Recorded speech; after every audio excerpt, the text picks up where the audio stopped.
ത്തിന്റെ സമഭാവനയുടെ സദ്ഭാവനയുടെ അധര സിന്ദൂരം കൊണ്ടെഴുതിയ ഒരു കവിതയാണ് ഇന്ത്യൻ സംസ്കാരം. 4 വേദങ്ങളിലും 6 ശാസ്ത്രങ്ങളിലും 4 ഉപായങ്ങളിലും ഉപവേദങ്ങളിലും ഋഷിപ്രോക്തങ്ങളായ സൂക്തങ്ങളിലും ഗീതയിലും ബൈബിളിലും ഖുറാനിലും അധിഷ്ഠിതമായ ഇന്ത്യൻ സംസ്കാരം. ആ സംസ്കാരത്തിൻ്റെ അന്തസ്സത്ത മനുഷ്യ സ്നേഹമാണ്. അത് തന്നെയാണ് ഈ ഉത്സവത്തിൻ്റെ അന്തസ്സത്തയുമെന്ന് ഞാൻ വിശ്വസിച്ചു കൊള്ളട്ടെ. സ്നേഹിക്കയില്ല ഞാൻ നോവും ആത്മാവിനെ സ്നേഹിച്ചിടാത്തൊരു തത്വശാസ്ത്രത്തെയും.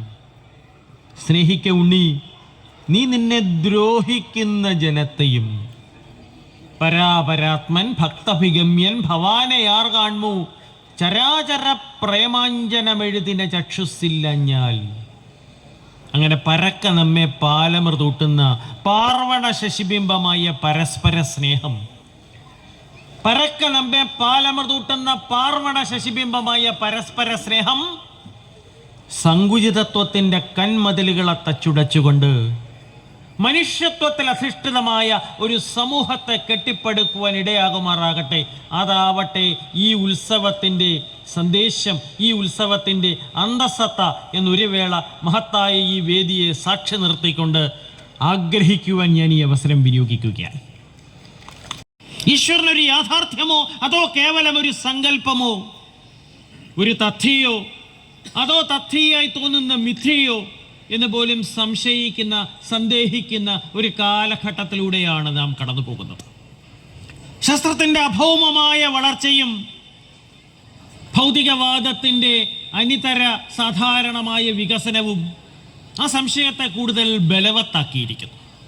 എന്നാൽ അങ്ങനെ സംശയിക്കുന്നവരോട്, സന്ദേഹിക്കുന്നവരോട് സ്വാമി വിവേകാനന്ദൻ്റെ ജീവിതത്തിലെ ഒരു സംഭവ കഥയിലൂടെ മറുപടി നൽകുവാൻ കൂടി ഞാൻ ഈ അവസരം വിനിയോഗിക്കുക.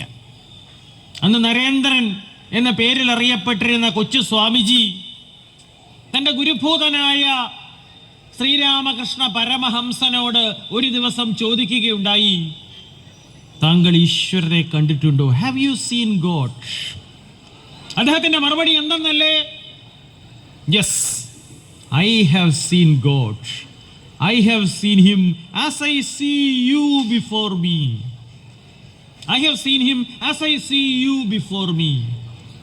ഈശ്വരൻ സത്യമാണ്, സ്നേഹമാണ്, നീതിയാണ്, ന്യായമാണ്, ധർമ്മമാണ്. നിരീശ്വരവാദിയുടെ നിരീശ്വരത്വവും ദൈവമാണ്. God is a circle whose center is everywhere and whose circumference is nowhere. ജഗദധീശ രാത്രിയും ശശാങ്കതാരകങ്ങളും പകലും അർക്കബിംബവും നിറഞ്ഞ മേഘജാലവും. ആകാശത്തേക്ക് നോക്കൂ, ഗഗനമെന്തൊരത്ഭുതം, സമുദ്രമെന്തൊരത്ഭുതം, സകല ലോകജാല ജീവൻ എന്നതെന്തൊരത്ഭുതം. ഞാൻ അറിഞ്ഞീല ഭവാന്റെ മോഹന ഗാനാലാപന ശൈലി, നിഭൃതം നീ അത് കേൾപ്പൂ സതതം നിതാന്ത വിസ്മയശാലി. രാവിപ്പോൾ ക്ഷണമങ്ങൊടുങ്ങും, ഉഷസ്സെങ്ങും പ്രകാശിക്കുമേ, ദേവൻ സൂര്യൻ ഉദിക്കും, ഈ കമലവും താനേ വിടർന്നിടുമേ എന്ന് ചിന്തിക്കുന്ന ഒരു ആളിയുടെ താമരമുട്ടിനകത്തകപ്പെട്ടു പോയ ഒരു വണ്ടിൻ്റെ മാനസികാവസ്ഥയിലാണ് നാം പലപ്പോഴും. ഒരു സത്യം നാം മനസ്സിലാക്കുന്നില്ല. ദൈവത്തിൻ മനമാരു കണ്ടു പിഴുതാൻ ദന്തീന്ദ്രന പത്മിനി. മാന വന്ന് ആ താമരച്ചെടിയെ വേരോടെ പിഴുതെടുത്തു. അതുകൊണ്ടാണ് ദൈവം മറച്ചൊന്നു കരുതിയിടുകിൽ അരക്ഷണത്തിൽ ദേവൻ വെറും പുഴു. മഹാബ്ധി മരുപ്രദേശം. ശാസ്ത്രം എത്ര വളർച്ച പ്രാപിച്ചാലും വാർത്തെടുക്കുക, അതാണ് നമ്മുടെ പുരാണങ്ങളുടെ ആത്യന്തികമായ ലക്ഷ്യം. മലമുടിയിലെ ആരാധനാലയങ്ങൾ എന്നാണ് നമ്മുടെ പുരാണങ്ങളെ വിശേഷിപ്പിച്ചിരിക്കുന്നത്. അവിടെ എത്താൻ വഴുക്കുന്ന പാറകൾ താണ്ടണം, മുകളിലെത്തിയാലോ പരമാനന്ദം. രാമായണത്തിൻ്റെ കാര്യം തന്നെ എടുക്കാം. രാമൻ്റെ അയനമാണല്ലോ രാമായണം. രാമോ വിഗ്രഹവാൻ ധർമ്മ എന്ന പ്രശസ്തമായൊരു ലേഖനമുണ്ട്. ആ ലേഖനത്തിൽ കുട്ടിക്കൃഷ്ണമാരാർ കുറിച്ചിട്ട വരികൾ എൻ്റെ മനസ്സിലേക്ക് ഓടിയെത്തുന്നു. ശ്രീരാമൻ ശരീരമെടുത്ത് വന്ന ധർമ്മമാണ്. മാതൃപിതൃജനങ്ങളോട് പുത്രധർമ്മം അനുഷ്ഠിച്ചവൻ. ആ പുത്രധർമ്മവും പുത്രീധർമ്മവും ഞാനും നിങ്ങളും മാതാപിതാക്കളോട് അനുഷ്ഠിക്കുന്നുണ്ടോ? ആത്മപരിശോധന നടത്താനുള്ളൊരു വേള കൂടിയാണിത് പറഞ്ഞിരിക്കുന്നത്. അതിന് വിരുദ്ധമായ ചില അധർമ്മ കർമ്മങ്ങളും രാമായണത്തിൽ ഇല്ലായികയില്ല. ബാലിവധം മുതലായവ അവിടെ തന്നെ ആദികവി അതിന് മറുപടിയും പറഞ്ഞിട്ടുണ്ട്.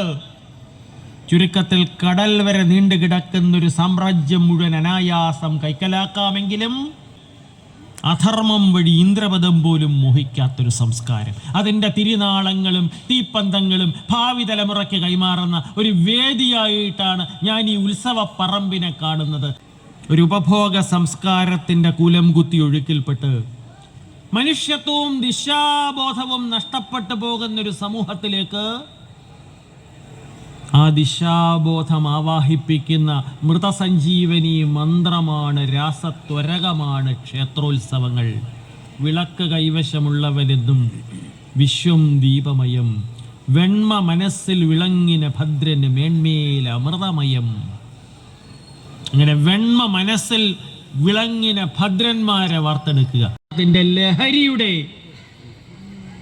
പിടികളിൽ മുങ്ങിപ്പൊങ്ങി താഴുന്നു. ദാഹഭാം ധൂമധ്വജൻ ആഹുതിക്കുള്ളോ രാജ്യം, ശീലത്തിൻ പിണ്ടക്രിയ കുതകം തിലോദകം, കാലനൂരിലേക്കുള്ള മോട്ടോറിൻ പെട്രോൾ തൈലം എന്ന കവി വിശേഷിപ്പിച്ച ലഹരി നമ്മുടെ ക്യാമ്പസുകളെ വിഴുങ്ങുന്നു.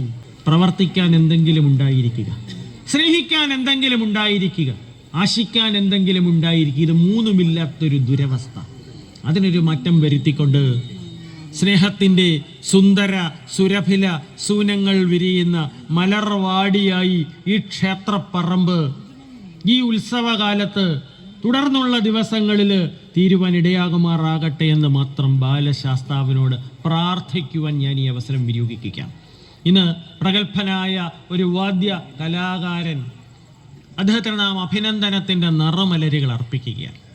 അതോടൊപ്പം നിരവധി മേഖലകളിൽ തങ്ങളുടെ പ്രാഗൽഭ്യം തെളിയിച്ച വ്യക്തികളെ ആദരിക്കുന്നു.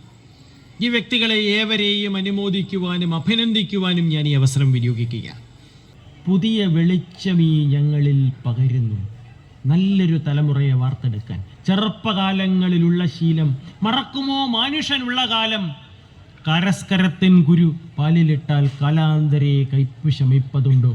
സ്നിഗ്ധതയുള്ള, മുഗ്ധതയുള്ള, ലാളിത്യമുള്ള മരങ്ങൾ താഴുന്നു ഫലാഗമത്തിനാൽ, പരം നമിക്കുന്നു ഘനം നവാമ്പുവാൽ, സമൃദ്ധിയാൽ സജ്ജനമൂറ്റമാർന്നിട, പരോപകാരി കിരുതാൻ സ്വഭാവമാം. സജ്ജനങ്ങളെ, പരോപകാരികളെ വാർത്തെടുക്കുവാൻ തുടർന്നും ഈ കാടുകുറ്റി പഞ്ചായത്തിൽ നടക്കുന്ന മനോഹരമായ ഈ ക്ഷേത്രോത്സവത്തിന് കഴിയണമേ എന്ന് മാത്രം പ്രാർത്ഥിച്ചുകൊണ്ട് എന്നിൽ അർപ്പിതമായ കർത്തവ്യം നിർവഹിച്ചതായി വിനയത്തിൻ്റെ ഭാഷയിൽ ദൈവനാമത്തിൽ പ്രഖ്യാപിച്ചുകൊണ്ട് ഞാൻ എൻ്റെ വാക്കുകൾ ഉപസംഹരിക്കുന്നു. നിങ്ങൾക്ക് എൻ്റെ വിനീതമായ ബുദ്ധി.